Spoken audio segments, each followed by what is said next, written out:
திறந்த வீட்டுக்குள்ள எது தம்பி வரும்? ஓகே, நான் இதான் வருவாங்க. உன்னை நான் கூப்பிடலையே.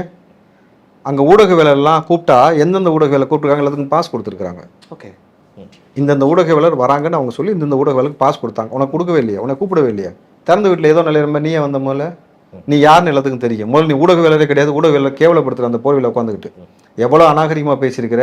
இந்த டாக்டர் காந்தராஜன் ஒரு ஆள் கூட உட்காந்து எவ்வளோ பேசியிருக்கிற. தடா ரஹீமரனை கூப்பிட்டு உட்காந்து எவ்வளோ கேவலப்படுத்திருக்கிற.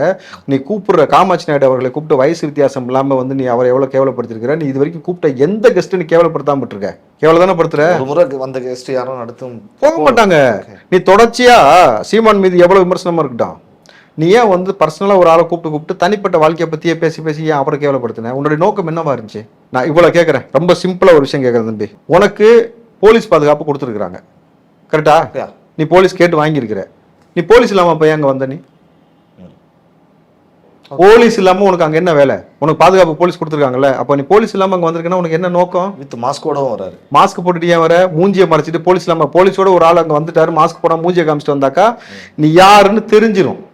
அப்ப தெரியக்கூடாதுன்னு திருட்டுத்தனமா தானே வர, திருட்டு பையன் மாதிரி தானே வர.